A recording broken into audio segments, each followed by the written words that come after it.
Hi viewers, அதிர்ஷ்டவசமா ஒரே நாள்ல கோடீஸ்வரர்களான 10 பேரை பத்தி தான் நம்ம இந்த வீடியோல பார்க்க போறோம். இவங்களுக்கு கிடைச்ச பொருட்களையும் அந்த பொருட்கள் வித்த விலையையும் பார்த்து கண்டிப்பா ஆச்சரியப்படுவீங்க. இந்த வீடியோ பிடிச்சிருந்தா லைக் பண்ணுங்க. அப்படியே நம்ம தமிழ் கலாட்டா நியூஸ் சேனலை சப்ஸ்கிரைப் பண்ணி சப்போர்ட் பண்ணுங்க.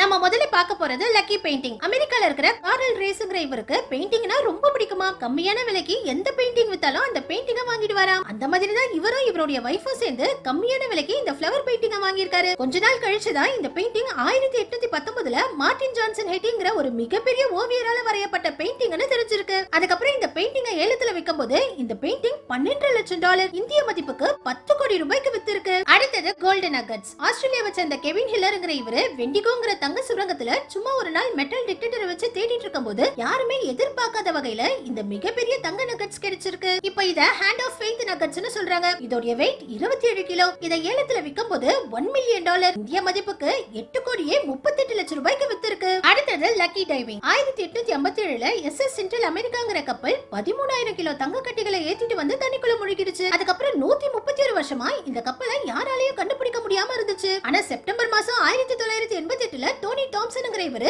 கடலுக்குள்ள முழுகின SS சென்ட்ரல் கப்பலை கண்டுபிடிச்சு அதுல இருந்து ஏகப்பட்ட தங்க கட்டிகளையும் தங்க பொருட்களையும் எடுத்தாரு. இதோட மொத்த மதிப்பு $150 மில்லியன், இந்திய மதிப்புக்கு 1200 கோடி ரூபாய். என்னதான் இவருக்கு இந்த மிகப்பெரிய புதையல் கிடைச்சிருந்தாலும் இவர் இத முறைப்படி கவர்மெண்ட் கிட்ட ஒப்படைக்காம இதுல இருந்து கொஞ்சம் தங்கத்தை திருடி வித்துட்டாரு. இதனால இப்ப இவரு ஜெயிலுக்குள்ள இருக்காரு. இவர் கண்டுபிடிச்ச பொருட்களை முறைப்படி கவர்மெண்ட் கிட்ட கொடுத்திருந்தாலே இவருக்கு 100 கோடி ரூபாய்க்கு மேல ரிவார்ட் கிடைச்சிருக்குமா. ஆனா இவருடைய பேராசையினால புதையல் கிடைச்சியும் இவர் ஜெயிலுக்குள்ள இருக்காரு. அடுத்தது லக்கி ஸ்டோன். பிளாக் ஓபல்னு சொல்லப்படுற இந்த கற்கள் ஆஸ்திரேலியால உள்ள சுரங்கத்துல தான் கிடைக்குது. இந்த கற்களை கண்டுபிடிக்கிறதே ரொம்பவும் கஷ்டம். நார்மலா கிடைக்கிற காமன் ஓபல் கற்கள் ஏதாவது ஒரு கலர்ல தான் இருக்கும். ஆனா இந்த பிளாக் ஓபல் கல் மட்டும் பல கலர்கள்ல மின்னும். ஆஸ்திரேலியாவை சேர்ந்த ஃபெட்ரிக் மோலோக்ங்கிற இவருக்கு மிகப்பெரிய ஓபல் கல் கிடைச்சிருக்கு. முதல்ல இவரு இத சாதாரண கல்லுன்னு நினைச்சு கொஞ்ச நாள் வீட்ல சும்மா வச்சிருந்திருக்காரு. அதுக்கப்புறம் இவருடைய ஃப்ரெண்ட் சொல்லி தான் இது விலை உயர்ந்த பிளாக் ஓபல்னு தெரிஞ்சிருக்கு. இந்த கல்லை ஏலத்துல விற்கும் போது $1,60,000 இந்திய மதிப்புக்கு 1 கோடியே 34 லட்சம் ரூபாய்க்கு வித்திருக்கு. இதே மாதிரி வானத்துல இருந்து அரிதா பூமியில வந்து விழுற கல் தான் இந்த பிரனானுங்கிற கல். அக்டோபர் மாசம் 2005ல திலீப் மணிங்கிற இவரு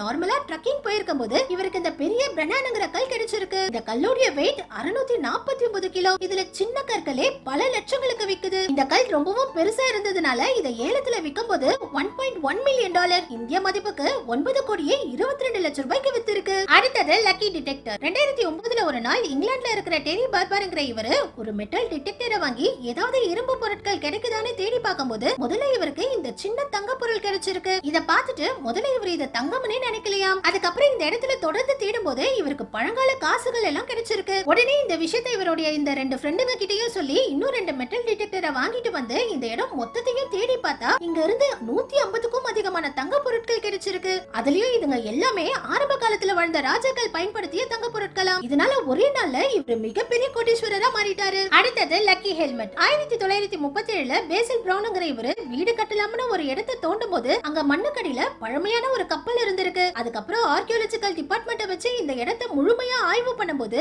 இங்க 200க்கும் அதிகமான தங்க பொருட்கள் கிடைச்சிருக்கு. இதுல ரொம்பவும் முக்கியமா 624 CE காலத்துல வாழ்ந்த கிங் ரீட் வாலடோடைய தலைக்கவசமும் கிடைச்சிருக்கு. இப்ப இந்த பொருட்கள் எல்லாம் பிரிட்டிஷ் மியூசியம்ல மக்கள் பார்வைக்காக வச்சிருக்காங்க. இந்த அரிய பொருட்களை கண்டுபிடிச்சு கவர்மெண்ட் கிட்ட கொடுத்ததுக்காக பிரிட்டிஷ் கவர்மெண்டே $1 மில்லியன் இவருக்கு ரிவார்டா கொடுத்திருக்கு. அடுத்தது லக்கி ஃபிஷர்மேன். தாய்லாந்துல இருக்கிற இந்த மீனவர் சும்மா கரையில நடந்து போயிட்டு இருக்கும்போது திமிங்கலத்துடைய உமிழ்நீர்னு சொல்லப்படுற இந்த ஆம்பர் கிரீஸ் கிடைச்சிருக்கு. முதல்ல இவரு இத சாதாரண மிதக்கிற பாறைக்கல்லுன்னு நினைச்சுதான் வீட்டுக்கு எடுத்துட்டு வந்திருக்காரு. ஆனா அதுக்கப்புறம் மத்தவங்க எல்லாரும் சொல்லிதான் இது விலை உயர்ந்த ஆம்பர் கிரீஸ்னு தெரிஞ்சிருக்கு. அதுக்கப்புறம் தாய்லாந்து அதிகாரிகளே வந்து இத செக் பண்ணி $80,000 இந்திய மதிப்புக்கு 67 லட்சம் ரூபாய்க்கு இத வித்து கொடுத்திருக்காங்க. ரொம்பவும் ஏழ்மையில வாழ்ந்துட்டு இருந்த இவருக்கு இது இவருடைய வாழ்க்கையே மாத்தி இருக்கு. அடுத்தது ஈஸ்டர் எக். ரஷ்யாவில வாழ்ந்த 3rd எம்பரர் ராஜாக்கள் ஈஸ்டர் எக் இந்த மாதிரி தங்கத்துல உருவாக்கி இருக்காங்க. மொத்தமாவே இந்த மாதிரி 50 தங்க முட்டைகளை தான் உருவாக்கி இருக்காங்க. சோவியத் யூனியன்ல வார் நடந்த டைம்ல கோட்டைகள் எல்லாம் இடிக்கப்பட்டு இந்த முட்டைகள் எல்லாம் காணாம போயிருக்கு. அதுக்கப்புறம் இந்த முட்டைகள் காணாம போய் பல வருஷங்கள் கழிச்சு ஒருத்தர் பழைய பொருட்கள் விக்கிற ஸ்கிராப் கடையில இந்த முட்டைய பார்த்திருக்காரு. நிறைய பொருட்களோட இந்த ஈஸ்டர் முட்டையும் கிடைச்சதுனால இத யாருமே கவனிக்கலையாம். அந்த வயசானவர் மட்டும் இது விலை உயர்ந்த ஈஸ்டர் முட்டைன்னு தெரிஞ்சுக்கிட்டு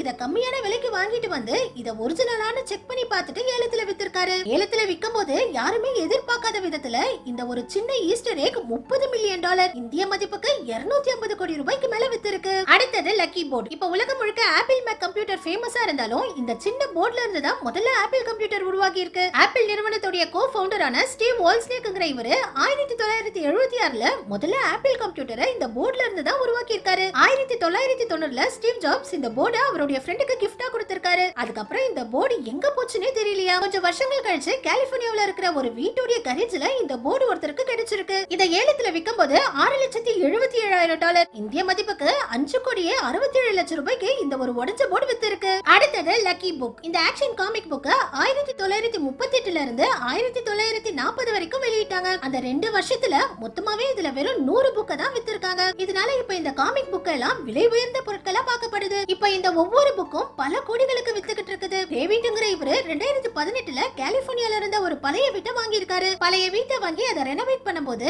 அந்த வீட்டோட சீலிங்ல இருந்து இந்த ஒரு காமிக் புக் இவருக்கு கிடைச்சிருக்கு. அதுக்கப்புறம் இந்த காமிக் புக்கை ஏலத்துல விக்கும்போது $1,75,000 இந்த ஒரு பழைய புக்கே 1,48,00,000 ரூபாய்க்கு வித்திருக்கு. இவர் அந்த பழைய வீட்டையே இந்திய மதிப்புக்கு 50 லட்சம் ரூபாய்க்கு தான் வாங்கி இருக்காரு. ஆனா இந்த புக்கே 1.5 கோடி ரூபாய்க்கு வித்திருக்கு. நம்ம கடைசியா பார்க்க போறது லக்கி இண்டிபெண்டன்ட். அமெரிக்கால இருக்கிற ஜாமிங்கிற இவரு பழைய பொருட்கள் விக்கிற கடையில இருந்து ஒரு பெயிண்டிங்க வாங்கி இருக்காரு. அந்த பெயிண்டிங்க கிளீன் பண்ணலான அந்த ஃப்ரேமை ஓபன் பண்ணும்போது அதுக்குள்ள அமெரிக்காவுக்கு சுதந்திரம் கொடுத்த ரிபப்ளிக் ஆஃப் இண்டிபெண்டன்ட் டாக்குமெண்ட் இருந்திருக்கு. இது ஜூலை 4 1776ல டைப் பண்ணப்பட்ட டாக்குமெண்ட். மொத்தமாவே அந்த டைம்ல இதுல 25 டாக்குமெண்ட் தான் டைப் பண்ணிருக்காங்க. இவருக்கு அதிர்ஷ்டவசமா இந்த டாக்குமெண்ட் கிடைச்சதுனால இந்த டாக்குமெண்ட் ரொம்பவும் ஃபேமஸான பான் ஸ்டோர்ஸ்லயே $20 லட்சம் இந்திய மதிப்புக்கு 16 கோடி ரூபாய்க்கு வித்திருக்காரு. ஓகே வியூவர்ஸ், இந்த மாதிரி உங்களுக்கு ஏதாவது பொருட்கள் அதிர்ஷ்டவசமா கிடைச்சிருக்கான்னு கமெண்ட்ஸ்ல சொல்லுங்க. இந்த வீடியோ பிடிச்சிருந்தா லைக் பண்ணுங்க, அப்படியே நம்ம சேனலையும் சப்ஸ்கிரைப் பண்ணி சப்போர்ட் பண்ணுங்க.